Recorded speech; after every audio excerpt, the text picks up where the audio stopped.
When I started this project, I was not expecting such a massive amount of information. There were hundreds of pages of police reports, newspaper articles, books, and many hours of documentaries. There is a long list of potential suspects, and several people reached out to me to say they think they know who the Zodiac is, which was either someone they knew or someone they were related to. If I decided to pursue every potential suspect and every potential lead, I could spend the rest of my life making videos about the Zodiac. That's why I have decided to make this the last video in the series and share with you who I think the Zodiac could be based on all the information I ingested and based on all the recorded facts and police reports, witness statements, victim statements, and family statements. First, I will tell you who I think the Zodiac could actually be, and then I will explain to you why I think that. Detectives on the Zodiac case spent their time searching for one man. They felt confident that the crimes were committed by a single person. In my opinion, after digging through all the accessible information, I think it is very possible the Zodiac was actually two people working together to create maximum confusion. And I think those two people were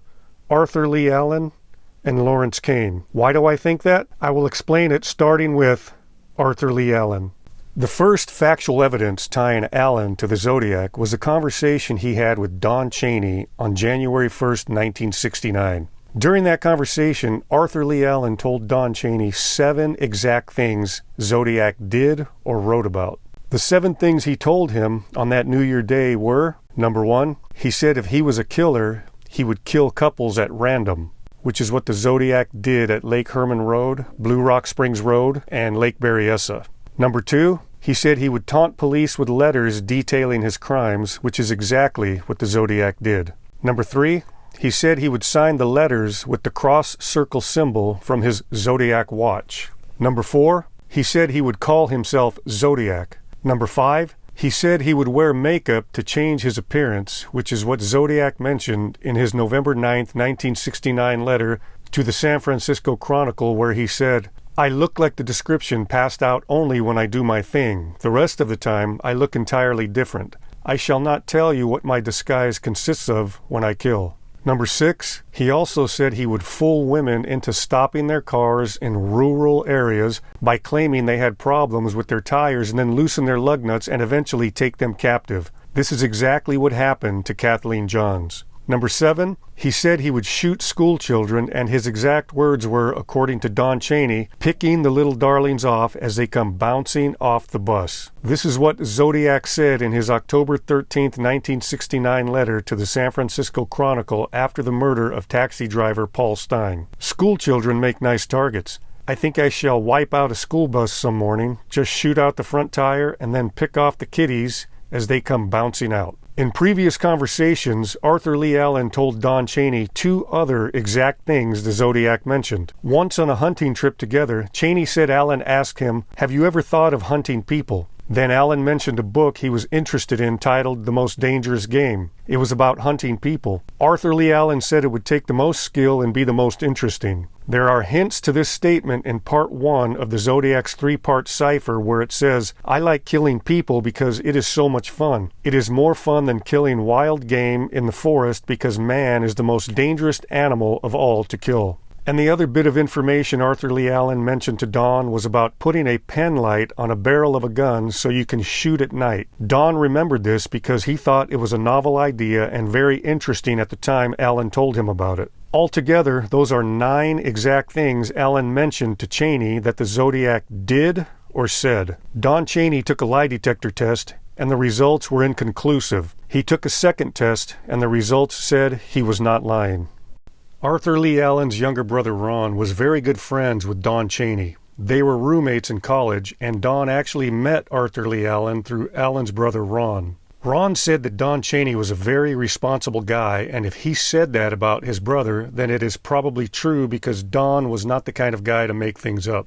There was also talk that Arthur Lee Allen inappropriately touched Chaney's daughter, and Chaney was trying to get back at Allen. But Don Chaney said his daughter was 3 years old when she said Allen patted her on the bottom, and that was it. Chaney said it wasn't a big deal or a problem. There was nothing to be concerned about. The 9 exact things Allen shared with Cheney highly suggests that Arthur Lee Allen knew more than he claimed to know. He was either the killer, or he told the killer these things and the killer took his advice, or the killer told him these things and Allen repeated them. Either way, it appears Allen knew much more than he claimed to know. In addition to this, there was a second man named Philip Tucker that Arthur Lee Allen spoke to. According to Tucker, Allen told him about attaching a light to a gun barrel so a person could shoot accurately at night. On another occasion, prior to September of 1968, while the two were driving to the ocean to go diving, they were discussing hunting trips when Arthur Lee Allen began talking about a book he was interested in that had to do with hunting people. Tucker said Allen was fascinated with the concept of stalking people more than hunting animals. According to Philip Tucker, Allen said several times it would be more sport to hunt people because they had intelligence. Tucker then indicated that he felt that Allen wanted his reaction to these statements. In other words, Allen seemed to be fishing for a like-minded person. Tucker had to tell Allen that he would never consider hunting people.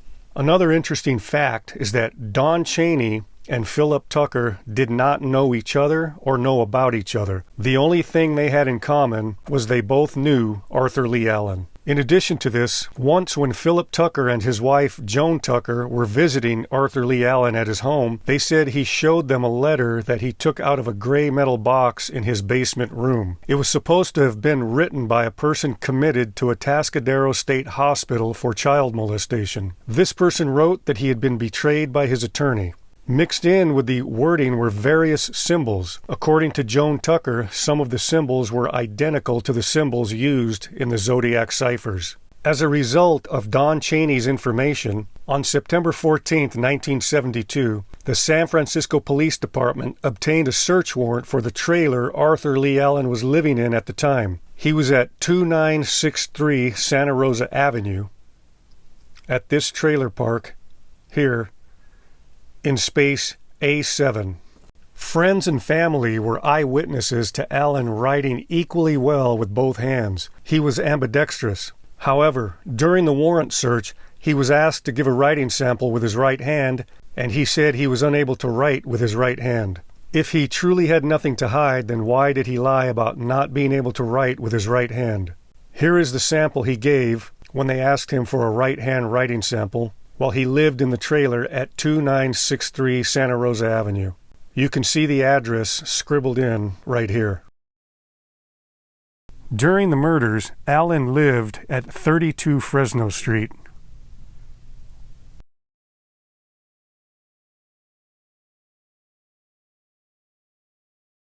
Right here.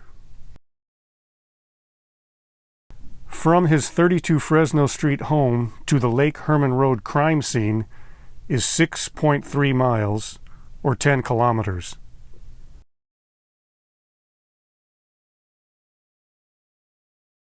From Allen's home to the Blue Rock Springs crime scene is 3.8 miles, or 6 kilometers.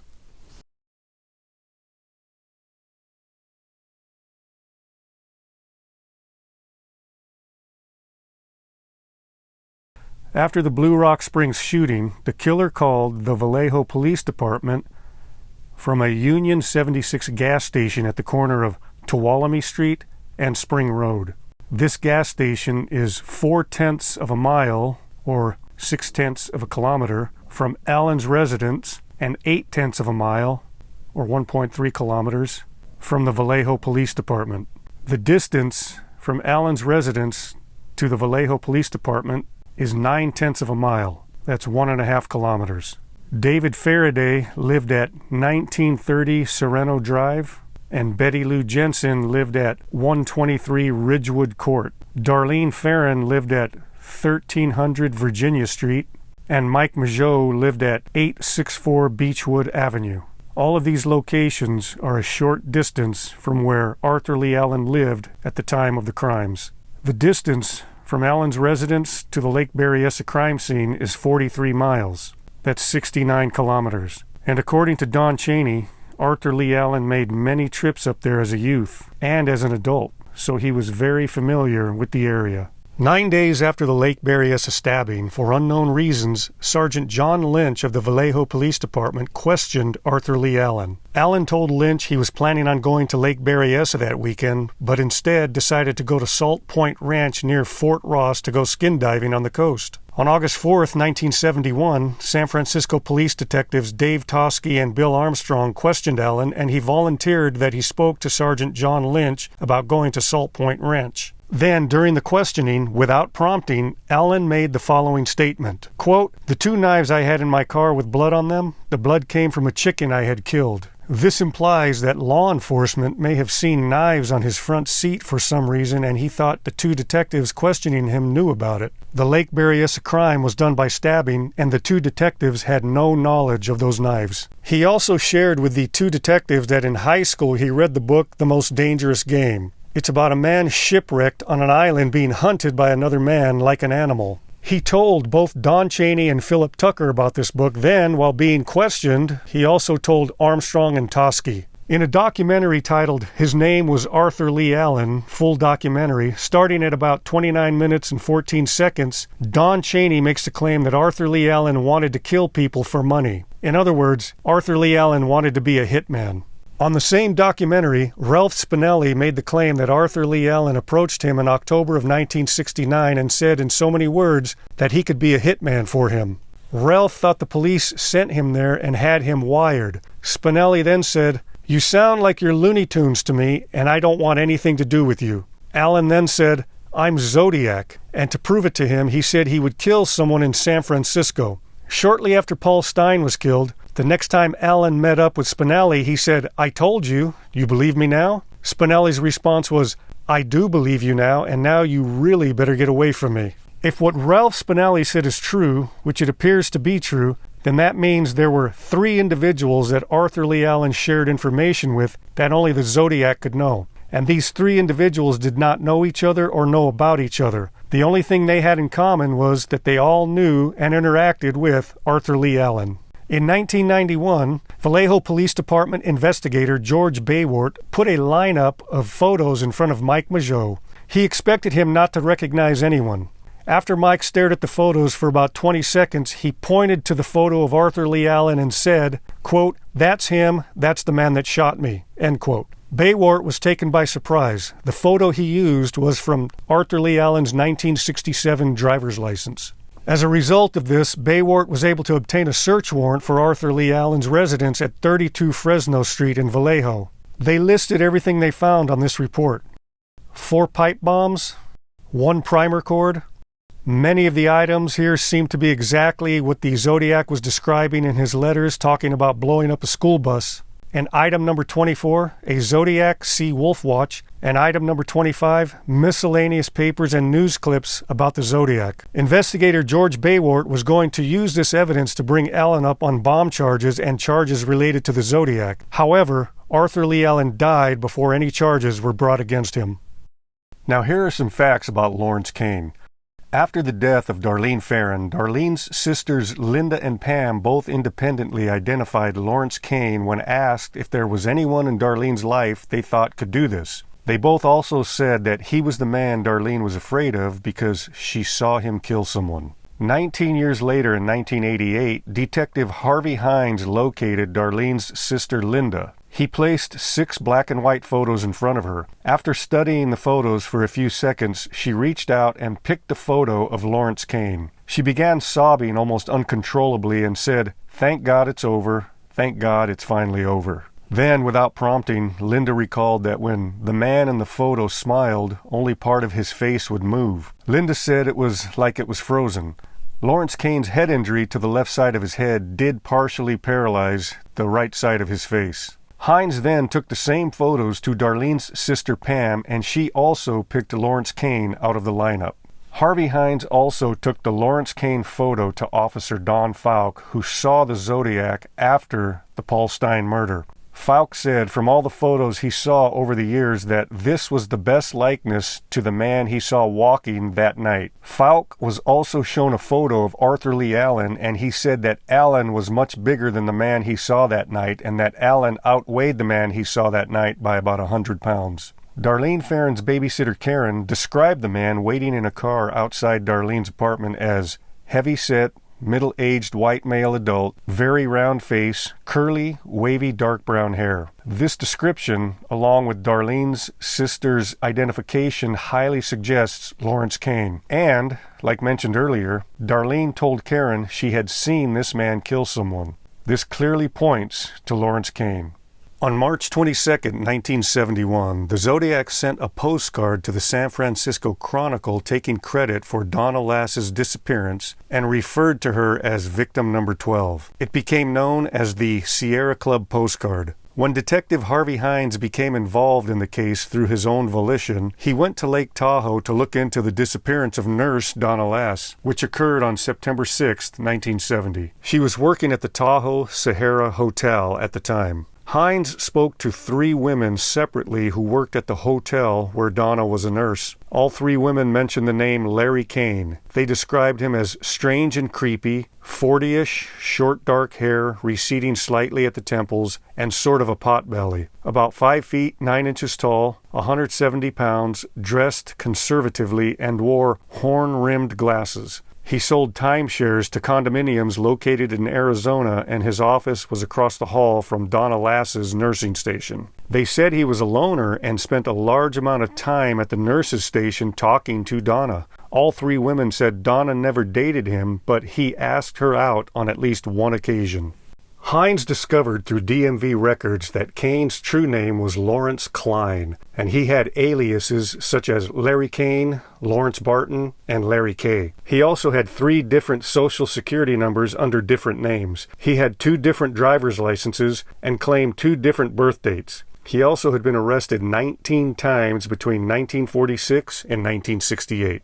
So it's clear that he was a lifelong criminal, and with all these different names, he was attempting to be elusive. There were also 2 reports written by 2 separate women who said they each met a man. One met him at an International House of Pancakes, an IHOP, in the Lake Tahoe area, and the other met him at a Shakey's Pizza Parlor in the Lake Tahoe area. Both women described him as 5 feet 9 inches tall, 40-ish, with slightly reducing hairline and horn-rimmed glasses. They also said he was heavy into astrology. The lady who met him at the IHOP said he told her he sold real estate in Arizona but lived in a studio apartment nearby in Lake Tahoe. He also had a strange fascination with death and told her she would die by water. The lady at the Shakey's Pizza Parlor said he told her he lived in a nearby studio apartment and sold real estate out of state. He also told her there was a lady at work who would be sorry for rejecting him. Harvey Hines looked into the details of the Sierra Club postcard and learned it was made from scenes cut from an ad that had appeared in newspapers and brochures given to real estate agents for a development in Nevada. In 1986, a female Caucasian skull was found about 15 miles west of the area the Sierra Club postcard was referring to, which was the Claire Tappan Lodge. In December of 2023, DNA confirmed it was the skull of Donna Lass. Circumstantial evidence highly suggests Lawrence Kane murdered Donna Lass, and the Zodiac used the Sierra Club postcard to claim Lass as the 12th victim. Harvey Hines also detailed the circumstances around the murder of 15-year-old Dana Lowell, who was abducted on April 27, 1974 at 10:36 p.m. from the West Las Vegas area. Dana Lowell's boyfriend, Roy Tophai, gave a description that fit Lawrence Kane perfectly, and a description of the kidnapper's car was exactly like the car Kane was driving at that time. Kane also lived about 5 miles from the abduction point when the abduction occurred. After the abduction, an anonymous caller called Dana Lowell's parents and said, "Your daughter is dead." Also, the day after Donna Lass disappeared in Lake Tahoe, someone called her landlord and employer to say Donna would not be returning because of an illness in the family. About an hour after Dana Lowell's abduction, a Nye County, Nevada Sheriff's Deputy, Tom Hanna, pulled over a sports car driving erratically at 11:40 p.m. It was the exact description of the car that was used to kidnap Dana Lowell. The driver was the exact description that Dana's boyfriend Roy Tophai gave, and there was a young female slumped over in the passenger seat with Dana's hair color. The deputy thought she was sleeping. Dana's boyfriend picked Lawrence Kane out of a photo lineup as the kidnapper when shown the lineup by Harvey Hines. Deputy Tom Hanna also picked Lawrence Kane out of a photo lineup when Hines showed it to him. Hanna was so sure it was Kane he saw that night that he said, quote, "I'd stake my life on the fact that he's the guy." Kathleen Johns also picked Lawrence Kane out of an 18-picture lineup 22 years after her and her daughter were abducted. She was absolutely certain he was the man that drove them around for a couple hours late on the evening of March 22, 1970. It was said that he told her to throw her 10-month-old daughter out of the car window, and he said, "You know you're going to die. You know I'm going to kill you." Darlene Ferrin's two sisters, Linda and Pam, both identified Lawrence Kane. The three female witnesses at the Tahoe Sahara Hotel identified Larry Kane. Roy Tophigh identified Lawrence Kane as the kidnapper and killer of Dana Lull. Deputy Tom Hanna identified Lawrence Kane as the man in the car with the girl that he pulled over that night. Kathleen Johns identified Lawrence Kane as the man who picked her and her daughter up and drove them around. That's 8 individuals who positively identified Lawrence Kane in connection to murders and kidnappings. Other than Ferrin's sisters, none of these individuals knew each other or knew about each other. That highly suggests Kane knew about Zodiac and Zodiac killings because of his connection to Donna Lass. If the Zodiac actually was Arthur Lee Allen and Lawrence Kane working together to create maximum confusion, then they had to meet somewhere. Here is a possibility. Here is a picture of Darlene Ferrin in 1966 standing outside of the IHOP where she worked as a waitress. I think the guy on the left side with the chef hat is her husband Dean Ferrin, and the other guy is possibly another employee of the restaurant. This photo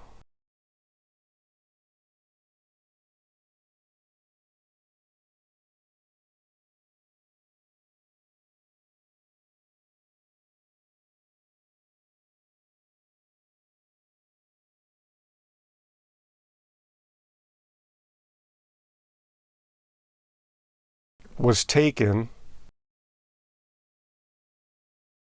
right about here.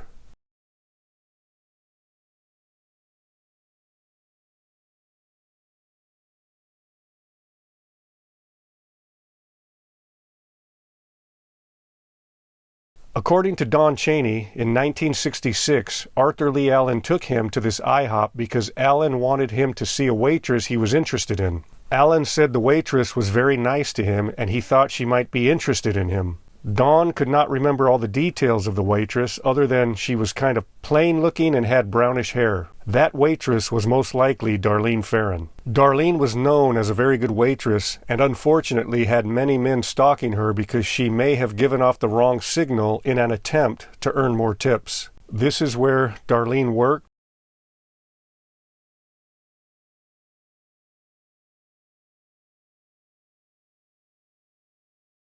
And this is where Arthur Lee Allen lived.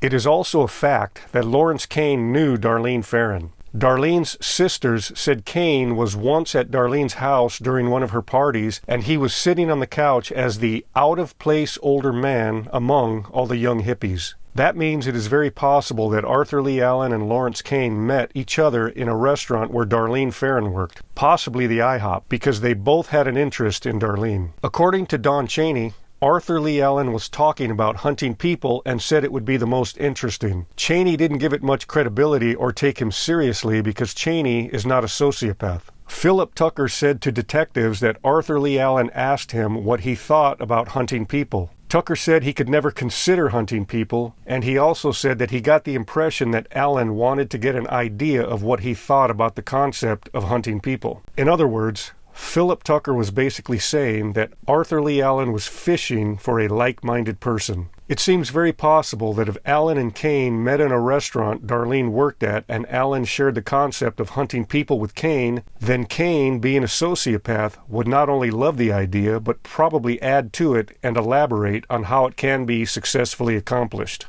On the evening of December 20th, 1968, a young male named William and his girlfriend were test driving her sports car after he worked on the engine. Between 9:30 p.m. and 10 p.m., William parked the car in the same location where the Lake Herman Road double murder occurred. While they were sitting there, a car came driving up from the Benicia side. William said there were two white male adults in the car. As the car was driving past them, the driver began braking and stopped in the middle of the road. When William saw the reverse lights go on and the car began to back up, it scared him, so he started the sports car and drove off at a high rate of speed. That car followed them. William said the car did not gain on them, but it did keep up with them as he was speeding away out of the area. After he made a right turn to go to Benicia, the car continued straight. About an hour to an hour and a half later, 17-year-old David Faraday and 16-year-old Betty Lou Jensen were both shot to death in that exact spot where William and his girlfriend were stopped on Lake Herman Road. This suggests two grown men driving around the area hunting for people. About 6 months later, on July 4th, 1969, Darlene Farron and Mike Mageau were being followed as they drove around Vallejo. They parked at the Blue Rock Springs parking lot right around midnight. The car that had been following them parked about 6 to 8 feet away from the driver's side of Darlene's car. Mike asked who it was, and Darlene said it was someone who was just jealous, and if he knew Darlene was talking about him, he would kill her. Her description suggested it was Lawrence Kane. After a few minutes, the car left. Approximately 5 minutes later, a car drove up behind them and someone got out, walked up to the passenger side, and began shooting them. Mike survived and Darlene died. 22 years later, Mike picked Arthur Lee Allen out of a photo lineup as the man who shot him. The photo Mike saw was the same photo used for Arthur Lee Allen's 1967 driver's license. Both men were described to be at this murder scene. Darlene Farron described Lawrence Kane, and Mike Mageau picked out Arthur Lee Allen. Once again, this suggests two men hunting people. On September 27, 1969, Brian Hartnell and Cecilia Shepard were approached by a man with a hood over his head that went down to his waist. It had a circle and a crosshair at the center of his chest. He had a gun in his right hand as he walked toward them while they were relaxing along the shore of Lake Berryessa. The couple was eventually hogtied, then stabbed. From the time he approached to the time they were stabbed was about 15 minutes. Brian Hartnell conversed with the suspect and recognized some unique qualities about his voice. Many years later, after hearing that Lawrence Kane had a slight stutter from his head injury, Hartnell said it made sense because the uniqueness of the suspect's voice did have a quality that resembled a slight stutter. Before she passed away, Cecilia Shepard said she saw a white man approaching and he had brown hair. She said his hair was hung down across his forehead and was showing through the eye holes of the hood while it was over his head. Later, Brian Hartnell also said he could see hair through the mask's eyelets and observed the hair to be dark brown. Cecilia said the man was about 5 feet 11 inches to 6 feet tall. The suspect was wearing wing walker boots, which give about a 2-inch lift. That means the suspect was actually about 5 feet 9 inches to 5 feet 10 inches tall. Lawrence Kane was 5 feet 9 inches tall, and he had dark brown hair. The hair color, the uniqueness of his voice, his belly hanging over his trousers, and his height all suggest Lawrence Kane. As a child, Arthur Lee Allen and his family frequently went to Lake Berryessa. As an adult, Allen went to Lake Berryessa on his own. He was very familiar with the Lake Berryessa area. 9 days after the stabbing, Vallejo detective John Lynch questioned Arthur Lee Allen about the crime. It is said that Allen told Lynch he was going to go to Lake Berryessa that weekend, but decided to go to Salt Point Ranch on the coast instead. This ends up being another tiny piece of evidence tying Allen to Lake Berryessa on the same weekend of the stabbing. On August 4, 1971, San Francisco Police Department detectives Bill Armstrong and Dave Toschi interviewed Allen due to Don Chaney's information. During the interview, Allen admitted to being questioned by Vallejo Police Detective John Lynch about the Lake Berryessa stabbing. Then, without prompting, during the interview, Allen made the following statement, quote, "The 2 knives I had in my car with blood on them, the blood came from a chicken I had killed." End quote. Allen admitted to having 2 bloody knives in his vehicle on the weekend of the Lake Berryessa stabbing after he admitted to Detective John Lynch he was going to go to Lake Berryessa the weekend of the stabbing, but instead decided to go to Salt Point Ranch. Once again, all this information highly suggests 2 men going out hunting people. In the documentary titled His Name Was Arthur Lee Allen, at 29 minutes and 14 seconds, according to Don Chaney, Allen told him that he was going to kill people for money, that he was going to get a contract, that he was going to do a murder, and that he was in discussion with a mafia-type guy that might give him a contract. Sometime in October of 1969, according to Ralph Spinelli, the owner of a strip club called Crazy Horse Saloon in Fairfield, California, he was told by one of his employees that a man wanted to talk to him. That man was Arthur Lee Allen. Spinelli said in the same 2007 documentary titled His Name Was Arthur Lee Allen that Allen offered to be a hitman for him. Spinelli said, "You sound like you're Looney Tunes. I don't want anything to do with you. None of my friends want anything to do with you. Don't know if you're capable of such a thing. Can't figure out why you are proposing this to me." According to Spinelli, Allen then said, "I'm Zodiac. I can kill people and take credit for it." Spinelli said, "You must be absolutely insane." Allen said, "I will prove I'm telling you the truth. I will kill someone in San Francisco and you'll know it's me." Spinelli then said after the Paul Stine murder, Allen came to see him again with, "I told you, you believe me now?" Spinelli said, "I do believe you now, and now you better really get away from me." 3 teenage eyewitnesses of the Paul Stine murder scene described a man that fit the description of Lawrence Kane. As the crime was in progress, one of the teens called the police. When the suspect was walking north on Cherry Street on the foggy night of October 11, 1969, and still in view of the eyewitnesses, the first police officers arrived on the scene. Officers Don Falk and Eric Zelms were driving west on Jackson Street, and dispatch told them to be on the lookout for a black male adult. When they saw a white male adult who fit the physical description of the suspect, they didn't bother to stop and arrest him. When they arrived at the crime scene right around the corner, they were told it was actually a white male adult. Sometime in 1988, Harvey Hines met up with Don Fawkes and showed him a photo of Lawrence Kane. Fawkes said, quote, "I've seen hundreds of photos since then, and this is the best likeness," end quote. In the documentary, His Name Was Arthur Lee Allen, Don Fawkes described the man he saw that night with a bit of a widow's peak and hair receding at both sides of the forehead, very similar to Lawrence Kane's hairline. Don Fawkes also went to the Vallejo Police Department where Detective George Bewart put out a photo spread with Arthur Lee Allen in it. Don Fawkes did not pick out Allen and later said, when shown a photo of Arthur Lee Allen, that Allen was taller and outweighed the man he saw the night of the murder by about 100 pounds. Ralph Spinelli said Arthur Lee Allen admitted to being the Zodiac, then said he would kill someone in San Francisco to prove it. After Paul Stine was killed in San Francisco, Allen went back to Spinelli and said, "Do you believe me now?" The description of the killer was very similar to Lawrence Kane, and according to Officer Don Fawkes, Kane had the best likeness to the man he saw that night, and that Allen outweighed the man he saw that night by about 100 pounds.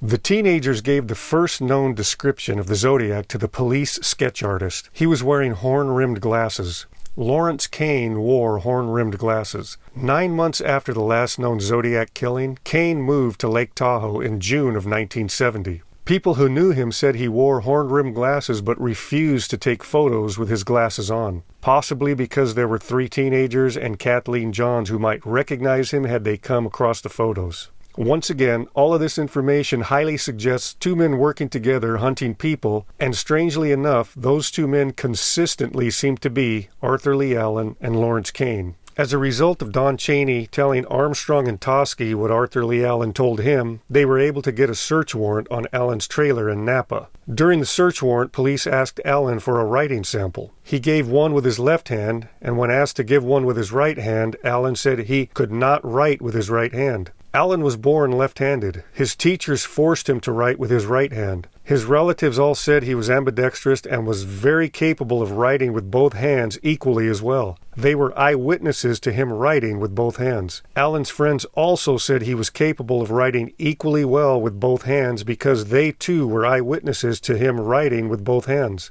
So if Allen had nothing to hide, then why did he lie to police about not being able to write with his right hand? My guess is that if he did give an honest right-hand writing sample, it would be a perfect match to the Zodiac letters. In addition to this, on the documentary, his name was Arthur Lee Allen. Sometime after Arthur Lee Allen told Don Chaney about random killings of couples, Allen told Don he knew some places where couples parked, and Allen drove Don up to Blue Rock Springs Country Club to show him the parking lot. Afterwards, Allen drove Don to the Lake Herman Road turnout and lingered there a while, then, according to Don, told him what he'd like to do to some girl there sometime. Don said it wasn't pretty.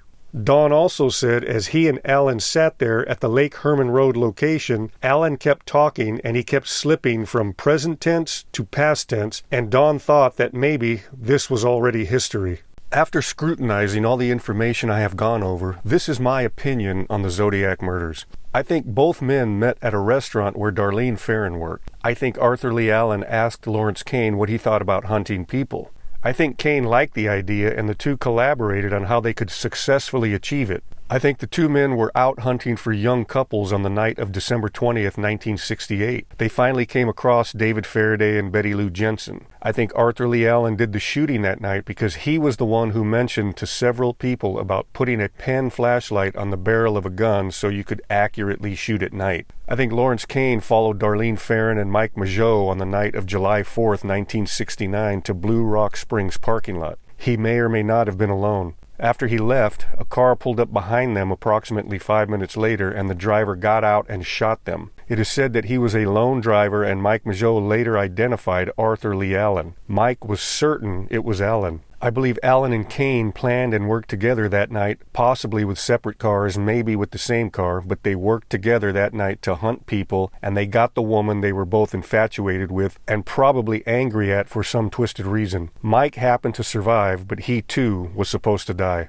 I believe Lawrence Kane did the stabbing at Lake Berryessa, and Arthur Lee Allen was nearby in his own vehicle. They probably took separate cars, and Kane gave the knife or knives to Allen to help distribute potential evidence in order to create maximum confusion in the event of getting caught. Allen admitted to having bloody knives in his vehicle around the time of the crime. I also think the description of the suspect is a match to Lawrence Kane. I think Allen and Kane coordinated the murder of Paul Stine. The plan was to take a taxi to the corner of Washington and Maple, kill the driver, take a piece of his clothing, and go to the Presidio. Arthur Lee Allen was probably parked at a predetermined area nearby and waited for Kane's arrival. Allen drove home, and Kane gave Allen the piece of Stine's shirt. I think Allen was the Zodiac letter writer, which is why he lied to police about not being able to write with his right hand. This is why I think Kane gave Allen the piece of Stine's shirt after Kane killed Paul Stine. In my opinion, Harvey Hines did an excellent job of proving Lawrence Kane murdered Donna Lass in Lake Tahoe and 15-year-old Dana Lull in Las Vegas.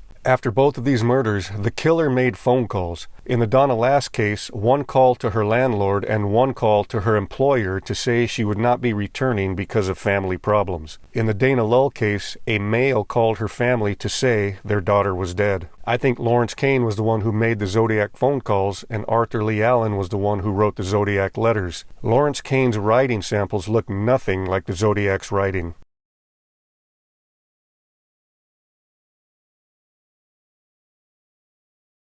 The first phone call came after the Blue Rock Springs shooting from a Union 76 gas station on the corner of Spring Road and Tuolumne Street, about 3.5 miles away from the crime scene. When the caller hung up the phone at the phone booth, it rang and it caught a man's attention nearby at the gas station. When a description of the shooter's car came out in the newspapers, the Zodiac assumed it was from the man who noticed Kane after the phone rang, and Zodiac mentions this in his August 4th, 1969 letter. But it was actually Mike Mageau who gave the description. 5 days after the shooting, Lawrence Kane sold his car and bought a different car.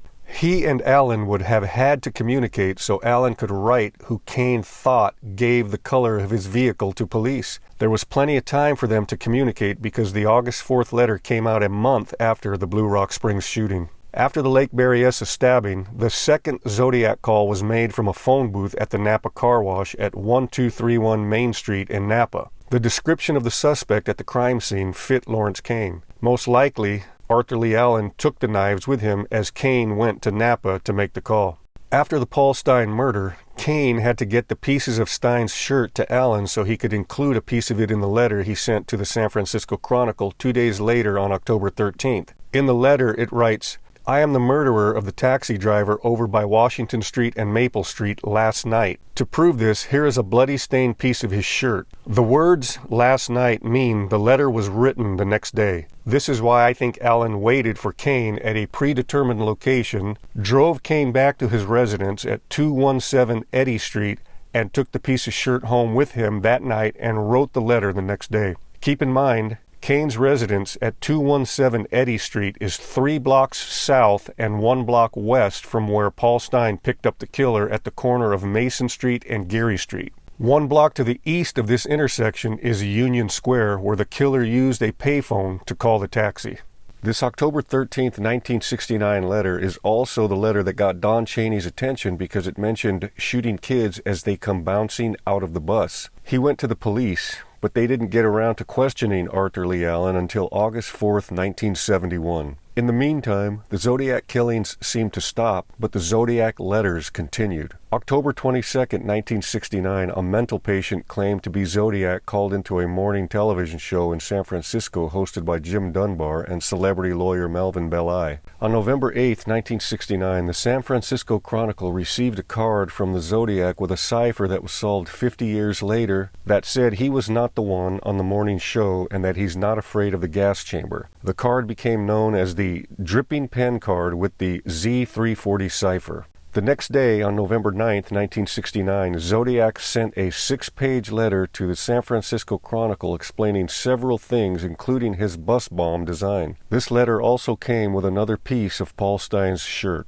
On December 20th, 1969, a letter was sent to well-known attorney Melvin Belli with a 3rd piece of Paul Stine's shirt. March 22nd, 1970, Kathleen Johns had her terrifying ride with a man she later identified as Lawrence Kane and was absolutely positive he was the man that drove her and her 10-month-old daughter around that night. An April 20th, 1970 letter said, "My name is," and it included a 13-symbol cipher. 4 of the symbols were the letters K-A-N-E. April 28, 1970 was the next letter known as the Dragon Card. Sometime in June 1970, Lawrence Kane left the Bay Area and moved to Lake Tahoe. It is possible he intentionally followed Donna Lass, but that cannot be verified. June 26, 1970 was Zodiac's next letter, named the Button Letter. He wanted people to start wearing Zodiac buttons. July 24, 1970 was the letter making reference to Kathleen Johns. It said, "This is the Zodiac speaking. I am rather unhappy because you people will not wear some nice Zodiac buttons. So I now have a little list, starting with the woman and her baby that I gave a rather interesting ride for a couple hours one evening a few months back that ended in my burning her car where I found them." If Arthur Lee Allen was writing the Zodiac letters and Lawrence Kane was the one who drove Kathleen around, then Kane had to explain the situation to Allen at some point so he could include accurate details in this letter. Once again, this suggests 2 people working together to create maximum confusion. July 26, 1970 was the next Zodiac letter. It talked about how he is going to torture his slaves in paradise because people won't wear Zodiac badges. It was known as the Little List Letter. On September 6, 1970, Donna Lass disappeared after finishing her late-night shift as a nurse at the Tahoe Sahara Hotel. October 27, 1970 was a Halloween card sent by Zodiac and would be the last letter sent for the year 1970. Zodiac sent a letter to the Los Angeles Times on March 13, 1971, taking credit for the murder of 18-year-old college student Sherry Jo Bates, who was murdered on the Riverside Community College campus in Riverside, California, on October 30, 1966. On March 22, 1971, the Sierra Club card was sent to journalist Paul Avery of the San Francisco Chronicle. This is the card making reference to the murder of Donna Lass. The writing on the card is the usual Zodiac writing, and it is very possible Kane probably glued the images on the card since he knew exactly what he did with Donna Lass. 4.5 months later, on August 4, 1971, Arthur Lee Allen was questioned as a Zodiac suspect by detectives Armstrong and Toschi. The Zodiac did not write another letter until January 29, 1974. There was a Zodiac letter sent on February 14, 1974. Dana Lull was abducted and murdered in Las Vegas April 27, 1974. Harvey Hines basically proved through circumstantial evidence it was Lawrence Kane who lived about 5 miles from the abduction point at the time of the crime. Then Zodiac letters were sent May 8, 1974 and July 8, 1974. Arthur Lee Allen was arrested on September 27, 1974 for child molestation. He pleaded guilty on March 14, 1975 and served his time at Atascadero State Hospital. He was released August 31, 1977. After his arrest, no authenticated Zodiac letters were ever sent again, which highly suggests that Arthur Lee Allen was the author of all authentic Zodiac letters. In 1991, another search warrant was issued to search Arthur Lee Allen's residence at 32 Fresno Street in Vallejo. Here is a list of what they found. Many of the items collected were identical to the bomb system the Zodiac described in his letters about how he would blow up a school bus. DNA was found on 9 of the verified letters the Zodiac mailed. DNA was found on a letter written by someone claiming to be the Zodiac on April 24, 1978, but the DNA did not match up with other Zodiac letter DNA. Therefore, the April 24, 1978 letter was not considered authentic. Don Chaney said that Arthur Lee Allen once asked him to lick some stamps and put them on envelopes for him because Allen did not like the taste of the stamp glue. It is said that Allen had other people lick the stamps for him because he did not like the taste. When the DNA from these letters was checked, it did not match Don Chaney's DNA, nor did it match Arthur Lee Allen's DNA. At this point, I have not been able to find any information confirming the DNA samples from the letters have been tested against the DNA of Lawrence Kane. This theory of Zodiac being two people working together to create maximum confusion is simply my opinion based on all the information I read or watched. It is still very possible that future DNA results can completely undermine my theory. But until that happens, the only thing that makes sense to me at this point is the theory of two men working together as the Zodiac. If you would like to read about other potential suspects, then you should visit zodiackiller.com. In my opinion, the other potential suspects on this website did not have enough evidence tying them to the Zodiac, so I will not make videos about these individuals. However, there is one other potential suspect that is not mentioned on the website, and that is Gary Francis Post. A non-profit organization named Casebreakers has claimed that a whistleblower from the FBI has confirmed that the FBI has a partial DNA sample that links Gary Post to the Zodiac murders. Casebreakers also claims to have a combination of evidence such as shell cartridges, pictures, cryptic writings, fingerprints, and DNA taken from Post's old clothing and blood relatives. At this point, Casebreakers is working on a documentary that they say will eventually come out showing the results of the DNA testing as well as how other pieces of evidence are linked to Gary Francis Post being the Zodiac. That being said, I will stick with my theory until DNA evidence proves otherwise. So there you have it, the possibility that the Zodiac was actually two people working together to create maximum confusion right here on the Forrest Haggerty channel.